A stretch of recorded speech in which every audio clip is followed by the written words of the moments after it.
a lot of the restaurants aren't Nigerian owned. They're owned by the Lebanese, yeah. And so we were very particular about the places that we went. One of the places we went to go see Chef Tólùlọ, the Billionaire chef, and we went to his place. Man, his place was amazing. Yeah, I bet. Great food, great service, great ambiance. Yeah. We got to get him on the podcast. Yeah, no doubt. It was just to see what he set up here in LA. You know, he did all these pop-ups and really kind of made me a fan of his storytelling and a fan of his food. Then to be able to go see him, and he spent so much time building up his restaurant in Nigeria. It was cool that my kids and everybody kind of just enjoyed the entire experience. And then my brother's friend owns a cafe. And let me tell you something, man. I didn't know where I was. This thing was so good. And I said I didn't know where I was because, again, you know, it's changing the way we see and feel and experience. But it was this boutique cafe, XO Boutique Cafe in Lagos, Nigeria. Yeah. So this is Boutique Bakery, and this is a place that my brother recommended. He's good friends with the owner, Alex. So if you're in Lagos, Nigeria, you got to stop by Boutique Bakery. It's a fabulous spot. Can't wait. Man, this cafe was amazing. I'm talking about the best coffee, the best donuts, the best breakfast. Yeah. I mean, we're just sitting there. Dig out, did you take notes and write these places down? Oh, yeah. Yeah, that's the thing. Everything was videoed and we documented it. Dope. And here's the crazy thing about it. When we were fine dining, when I fine dine with my family, there's 6 of us now. Yeah. I'm spending and dropping at least $600-700 on dinner. Right. Like if we just, hey guys, let's go out, you know, family Friday. You're not playing. Like $600-700. Like, dang, that's expensive. Here we are, order like big dogs. I'm like, oh boy, these kids, you know, oh my gosh, this is gonna cost me at least $1,500. We want to try this, and we want to have this, and we want to have this. They were just ordering. We don't even know what that is that says, but it's Nigerian food, and we want it. I'm talking about, and these are like high-end restaurants we're going to.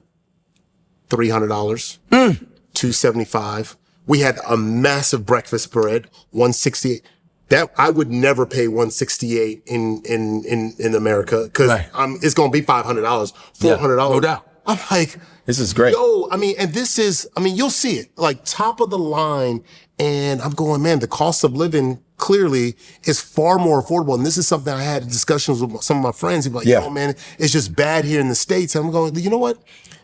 For as bad as you think it is, you could take 20 G's, you could take 30 G's, and you could set up and rock and out. Find a spot in Nigeria. I know it's far-fetched for a lot of people because I don't know anybody there. I can't do it, but it is like when you start thinking about what you can get and the quality, because people think that, you know, you associate Africa, you talk about, you know, some of the dining experience or whatever, and they don't associate quality.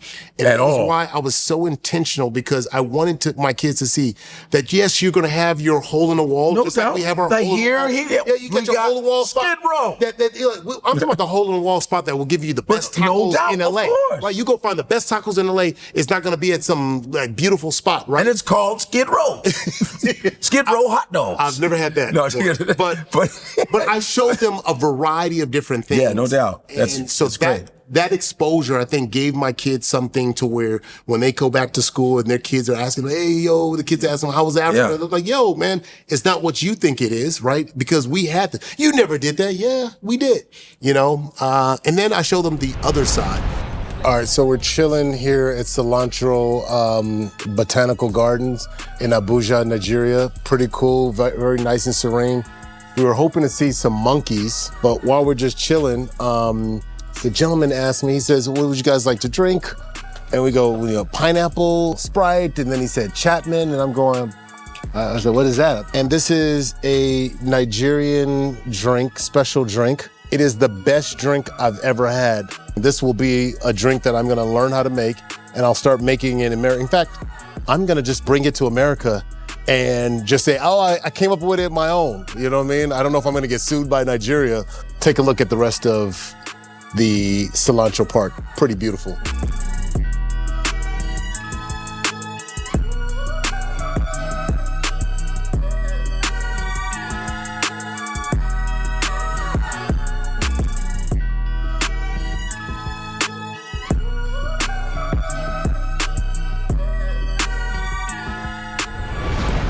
traveled to Abuja where my cousin, we say uncle because of course. he's elder, but he's my cousin, is the chief of staff to the president of Nigeria. That's crazy. To President Tinubu. And so we were, for the first time, had a chance to meet. He's been in on Twitter or X or whatever. People might tag him or me, but they're tagging me and they think I'm him because of the last name. And That's so crazy. It was cool to meet him for the very first time, him and his beautiful wife, Sal. And the first thing he goes, you guys have been, I've been, running behind this name forever because, when I come to America, they go, oh, are you related to the guy from Green Bay? Or are you related to the guy from Ninja Warrior? And I was like, well, shoot, you're all up in my feed. He goes, That's dope. I'm sorry if anybody is saying anything crazy. So he's in Abuja. Yeah, he lives in Abuja. And so my kids got a chance to meet them. And just as you said, just put out the spread. The food was amazing. It was just beautiful. Just beautiful people. It was just so cool. But it wasn't what, for the first time meeting my uncle/cousin, that, you think Nigerian politician, this couldn't have been the funniest, the coolest, just the chill. Life was just. It's not all. No. It was none of that. And just, just going back and just learning the story and the history and his beginnings and where he started and what he's built a credible name in Nigeria. And so my kids got a chance to meet different family members. You didn't bring up any of the. What's up with the government, man? No, you know what I mean? Because you're like this. What's up with the corruption, man? Just keep it real, B.J. Miller. What is up with this president, man? I don't think what you gonna do with him, man? My kids were not ready for that conversation because if I wanted to have that conversation, I could see because it would be Nigerian conversation. It'd have to be on another trip. That's an 8-hour conversation. That is not one. Do you have his number? Of course. You got to do a FaceTime with him and ask him questions yeah. I tell you, why are there flies on an African podcast? Why are there flies? You're sending in flies. Don't make it so authentic. Now. I'm like this. Yeah. So. But that was so to see Femi Gbajabiamila, his wife Sal. You got a chance to visit her cafe Salamander, which is amazing, amazing food. They have Italian coffee there, and so that whole experience. And then we met my other cousin. Well, I met because this is a funny thing. So we're staying and I want my money back too because what happened? So we were staying at the Transcorp Hilton Hotel in Abuja. And beautiful hotel. Everything is all nice and set up. And we were scheduled to go meet Femi's brother, Lanre Gbajabiamila. And so we were going to go meet him. He's a very successful businessman. And so anyways, we were getting ready to head out. And all of the water in the hotel out. And this was the night before. I thought, okay, you know what? It's going to come back up. Maybe it'll be down a couple of hours. We wake up, no water. I'm like, we're supposed to go have lunch with him. He had all the food made and everything. And I am so sorry. I'm like, we don't have any water. I'm like, my kids ain't the tank. They had to go fill the tank up or something. So this was crazy because, and I want my money back, Hilton. I need to file for that. Yeah. Because we got the presidential suite. We got 2 floors of hotel rooms. And all of a sudden, they're bringing up buckets with the little things, man. Take the thing. And I had a little chuckle because I actually grew up taking baths in the 5 gallon. I go, let's see how my wife and kids are going to handle this one. But I got to give them credit. It's in their blood. They immediately adapted to it. I thought they were like, what are we going to do with the buckets of water? And they were like, okay. Yeah, that was okay. And then my wife turned it into a competition. That's fun. Which is crazy because she's 5'3", I'm 6'6". So she used like this much. So she used like this much. This is all the water. She used this much of water to take a bath or to do her shower.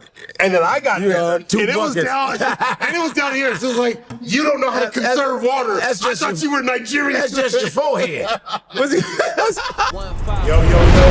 finally here. Yes. We are dropping our lifestyle merch. 154 is here. It's hot. Come get it. Bam. Ain't no place like home. Ain't no place